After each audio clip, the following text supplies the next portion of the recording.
We have informed the federal workforce that if they're working for the federal government, they must show up to the office on time and on schedule. If they don't agree by February 6th, they will be terminated. Today, I'm also signing an executive order to begin preparing the 30,000-person migrant facility at Guantanamo Bay.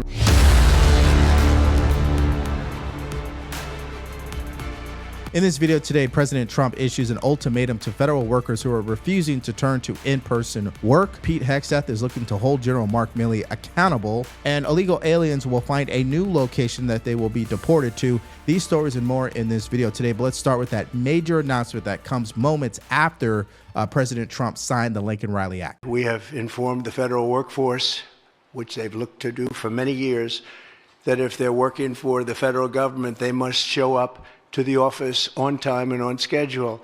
We don't want them.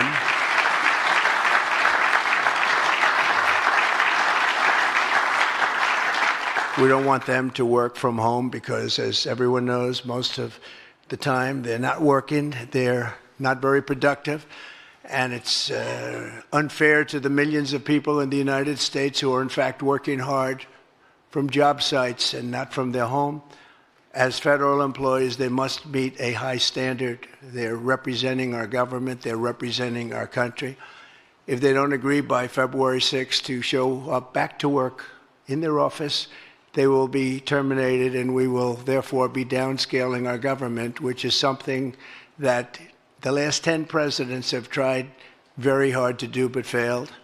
Most of the people we're talking about have not been going to their federal offices in many, many years, from even before COVID, but they have nevertheless been paid. Some have worked, some haven't worked, and most of the studies say that some have just gone through the motions.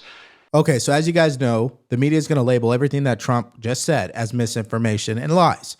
So we're going to show you some of the receipts that he is referencing in this announcement. This comes from the House Committee on Oversight and Government Reform. This is dated January 15th, where they investigated telework from the Biden administration. I just want to fast forward to two key statements in this entire press release. One comes from Chairman James Comer, where he says, quote, "The Biden administration's own data shows that the vast majority of federal office workers around the nation remain at home, either some, most, or all of the time. And that's just the official data. In our telework investigation, we learned that most agencies haven't been effectively tracking when employees are in the office. Throughout our investigation of federal telework, Biden-Harris appointees failed to provide requested data about agency telework." In other words, they don't even know where they're at. They don't know when they're clocking in. They can't provide the information, and they have become absolutely complacent here. You just can't help it. We may ask these people to prove that they didn't have another job during their so-called employment with the United States of America, because if they did, that would be unlawful. As you understand, a lot of people are getting paychecks, but they're actually working other jobs. So they'll have to prove that to us, that they weren't. In any event, we're requiring them to show up to work or be terminated. We think a very substantial number of people will not show up to work, and therefore our government will get smaller and more efficient, and that's what we've been looking to do for many, many decades, frankly. Now, what we are witnessing here in real time is a true paradigm shift within the federal government. By gutting the federal government and only retaining the essentials, the basics, they can get back to creating change and actually impacting the lives of everyday Americans in a positive way. It's similar to when Elon Musk took over Twitter. He fired majority of people at that company. They were highly inefficient. They were spending more time talking about their feelings than actually doing what they were hired to do. And we don't even want to go down the road of whole DEI stuff that the federal government's been obsessed about over the past 4 years. So this is an absolutely smart decision. Now, here is the White House press secretary making sure that the media understands what the truth is about this. That's absolutely false. This is a suggestion to federal workers that they have to return to work. And if they don't, then they have the option to resign. And this administration is very generously offering to pay them for 8 months. 6% of the federal workforce in the city actually shows up to work. That's unacceptable. We're all here at work at the office. There are law enforcement officers and teachers and nurses across the country who showed up to the office today. People in this city need to do the same. It's an overwhelmingly popular policy with people outside of Washington, D.C. The president campaigned on this, and his administration's keeping the promise. All right, so now it's time to actually look at how the media is reporting on this story, because if you don't do that, then you're not actually doing research, because if it was up to them, they would have you feeling very emotional about this decision that Trump has made. Now, I'm all in with this decision because I believe that not only has the federal government become very complacent, but also they're mismanaged, they're inefficient. Think about how many people have to say yes to get something done. Our tax dollars are being spent on things that are just atrocious. We need to gut our federal government and really start from the bottom with the absolute essentials, and that's what he is doing with this executive order. But again, that's not the way the media sees it. And let me show you an example of this. Now, I'm on ground.news, which is an amazing company, amazing tool here. And if you want to check them out for yourself, ground.news/Devori. Now, I looked up the story. Trump to offer buyouts to federal workers who don't want to return to office. Because remember, the whole war right now between his administration and the bureaucrats is what? They want to continue to work from home. He wants them in the office. And by the way, let me just say this. America is the only one where our government isn't working in person, right? We have so many people working remotely. And a lot of that comes on the back of COVID, clearly. Now, let me show you an example of how crazy the media can be. This is from a delusional media outlet by the name of Esquire. They say Trump is planning to shrink the federal workforce with buyouts and loyalty tests. Loyalty tests? That's what you guys think this is about? It's not about that. It's about what he was elected to do, which is to shrink the government, stop wasting taxpayer money on things that don't work. And this is part of it. 2.3 million people got this notice. That's a lot of people working for the federal government. Now, let's take a look at the opposite side of the political spectrum. The Epoch Times, who leans right, says Trump admin offers buyouts to nearly all federal employees. And that's exactly what's taking place. Not only is he offering buyouts, guys, it's 7 months of pay. Think about the last time you heard mass firing and they got 7 months of pay. At a minimum, this is generous from the Trump administration, okay?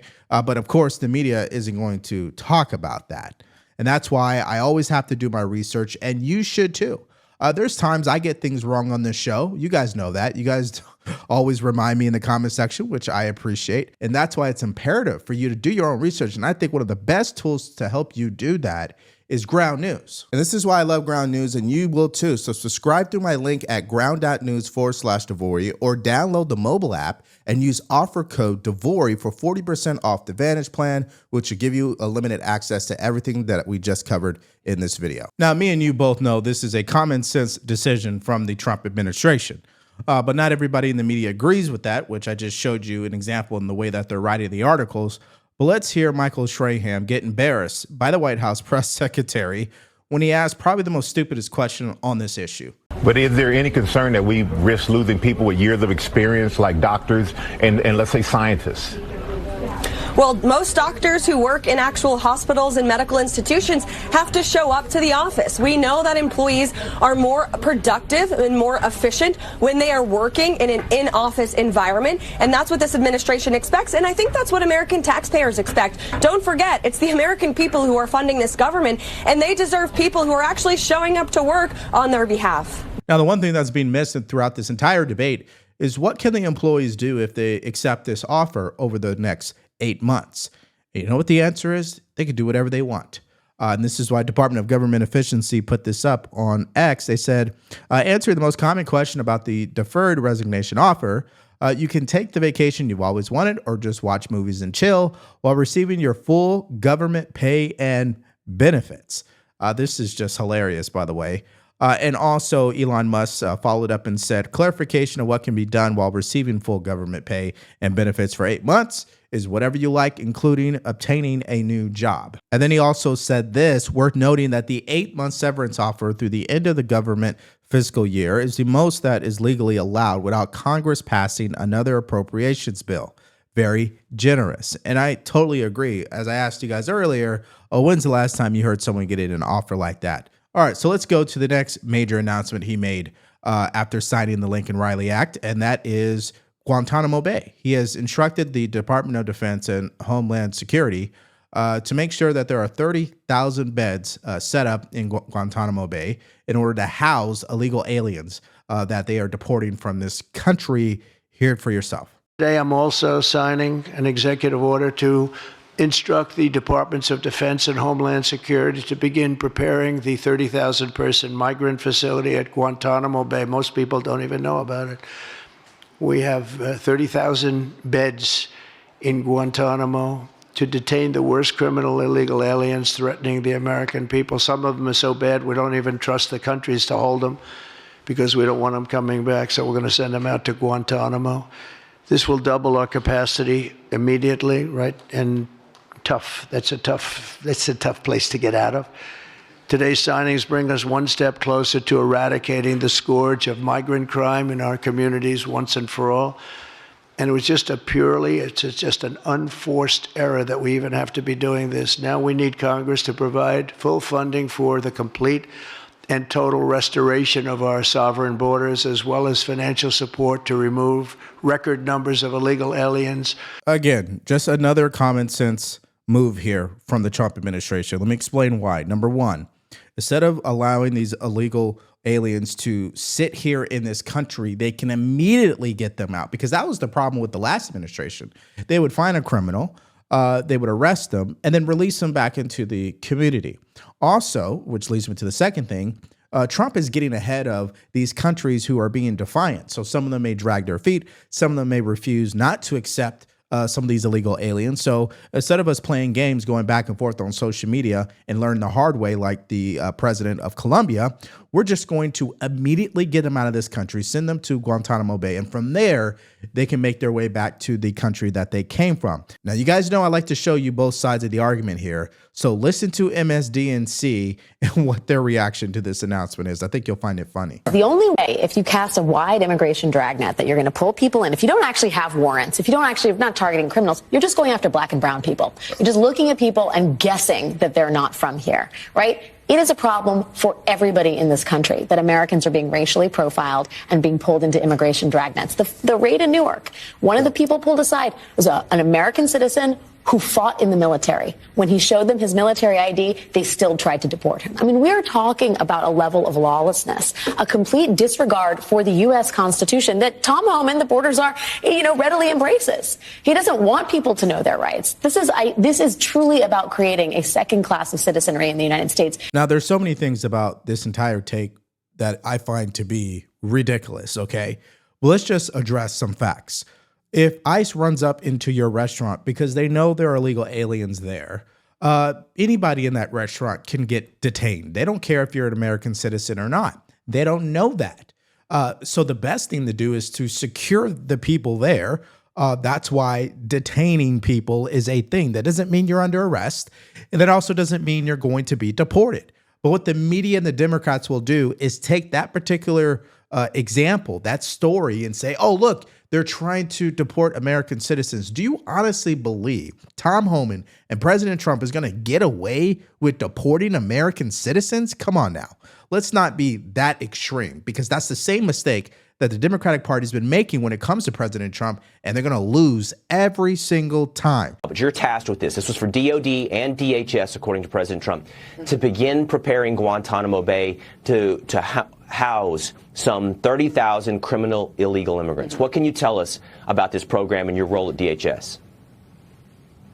Well, Guantanamo Bay is already being utilized in this manner. There's already facilities there that are housing illegal immigrants, and it's the worst of the worst that are kept there. Many times those who are sent there are gang members, people that have created terrorist activities in the United States of America and have been a real danger and threat to our people. So what we'll be doing is utilizing our resources to expand the capacity there and to make sure that as we continue to do what President Trump has talked about and in deporting people who are here illegally and are making our streets much more dangerous, is that we're going to utilize Guantanamo Bay to a more expansive a purpose, and that we will be going and putting resources there to make sure we have the space to getting people out of this country right away that will make sure our country much more safe. Now, guys, this is a great example of one of my favorite quotes. All things are possible for the person who believes. And Trump truly believes there is always a way to getting things done, and we're seeing it play out in real time. Versus the Democrats, they're more caught up in this contrarian mindset. They just have to disagree no matter what. And like I stated, they're going to continue to lose if they maintain that mindset. Now, speaking of someone who was truly a contrarian during the first Trump administration, we're talking about General Milley, who had his portrait removed. In fact, 2 portraits removed from the Pentagon. He's now going to be held accountable by Secretary Pete Hegseth, because they came out today and announced this. I want to ask you about General Mark Milley. His photo, his portrait was taken down at the Pentagon. He has, I think there's currently a commission being put together to explore whether or not he should be demoted. His security clearances have been taken away. Tell me the thought process, both there at the Pentagon, at the White House, with Mark Milley. Accountability is back, Will. It's the understanding that if you actively undermined the chain of command, as General Milley did under the previous Trump administration, we are going to review those actions administratively inside the Defense Department. Mark Milley got a pardon. That's something President Biden was in his purview to do. Just like in our purview at the Defense Department, we have the opportunity to review things he may have done inside the chain of command while President Trump was president that undermined those authorities. So security clearance in the interim is revoked. There will be a review of the rank he will retain upon retirement, and he'll have that process. But this is a demonstration that inside President Trump's Defense Department, we're going to hold not just junior levels or the highest levels possible accountable for actions, and that's what the signal this is meant to send. Now, I'm all in on this decision. In fact, I believe that General Mark Milley should be made an example of, because what has happened so many times, especially when I served, that the people at the bottom, right, the junior ranking service members, they always get held accountable. They usually get the book thrown at them, no question. But people like these 4-star generals, they get off scot-free most of the time. And when you're telling me that General Mark Milley not only almost committed treason against President Trump in that first administration, but also was responsible for orchestrating that disastrous Afghanistan withdrawal, yeah, he needs to be investigated and potentially held liable for some of these just incompetent decisions. Now, this was something that was put up by Mark Halperin, which is a great person to follow as well when it comes to politics. Now, he said this on X. On Two-Way Tonight, which is his show that he hosts daily, I raised the issue if it was the morally right thing to do for Team Trump to take the steps it has against General Milley. I got this note from a member of the Two-Way app community in reply, published here with permission. Now, I want to fast forward to the part that is relevant in what I'm saying. He said this: referring to his former commander-in-chief as a fascist is forbidden by the UCMJ, even as a retired general, particularly as his statement had weight in the election given his title and prominence. You are not allowed to slander your civilian commander as a senior officer, retired or not. So I see nothing immorally about holding him accountable. He used his rank to play politics and lost, let alone having abandoned troops under his command. He has no grace in my book. You won't find many Marines who disagree with me here. And of course, if you look at the comment section, a lot of officers, retired, high ranking, for example, the very first comment that pulls up, Air Force Academy grad, retired as a full colonel after 27 years. General Milley's conduct should be investigated because he admitted to actively undermining the chain of command. There's another one that says, recall him to active duty, court-martial him. And another comment here, he should have simply resigned if he couldn't serve as senior military advisor to POTUS.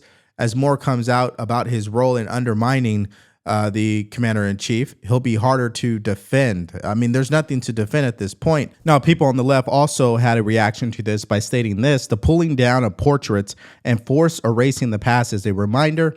Check your 20th century history about what kind of regimes do this stuff. Now, the interesting part about this is what J.D. Vance actually responded with. He said this: imagine having lived through the last 10 years. The discretion of Washington, Jefferson, Lee, Roosevelt, and even Lincoln, and then drawn the line at Mark Milley.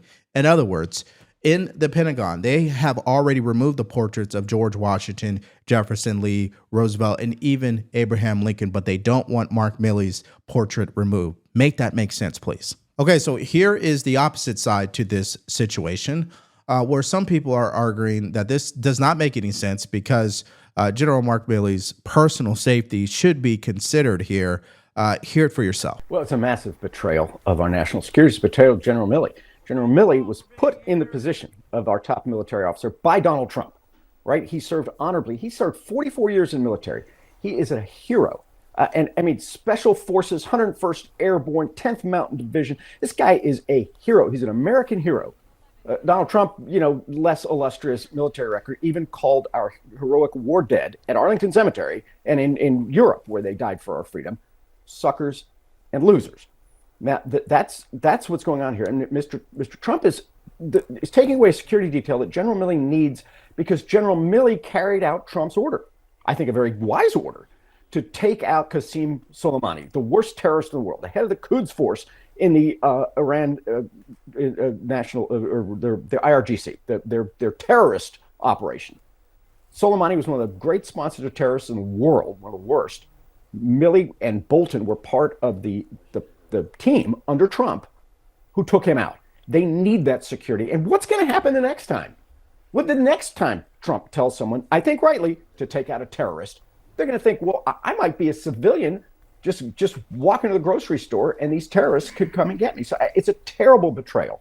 Now, the actual betrayal that we should be talking about is how his incompetence led to 13 service members losing their lives due to that disastrous Afghanistan withdrawal. And he was never held accountable for that, was never investigated for that, never had to go through a hearing over that. So yeah, I find that to be laughable if that's the excuse they're going to use to critique this decision from Secretary Pete Hegseth. Now, again, the whole personal safety issue, maybe President Trump and Secretary Hegseth know something we don't that justifies this decision. But I'll be honest with you, I really don't have any sympathy for him, and I think he needs to be held accountable. All right, so answer this question in the comment section below. Do you agree with President Trump's decision to deport illegal aliens to Guantanamo Bay? Let me know what you guys' thoughts are about that in the comment section below. Now, throughout this entire video, I had to fact check the media on so many different things, and Stephen Miller, who is the Deputy White House Chief of Staff, also had to do the same thing to CNN Jake Tapper to his face, live on air. I know you're going to enjoy it, and also other stories from yesterday. So if you guys want to check out that video, all you have to do is click on it because it's coming up right now.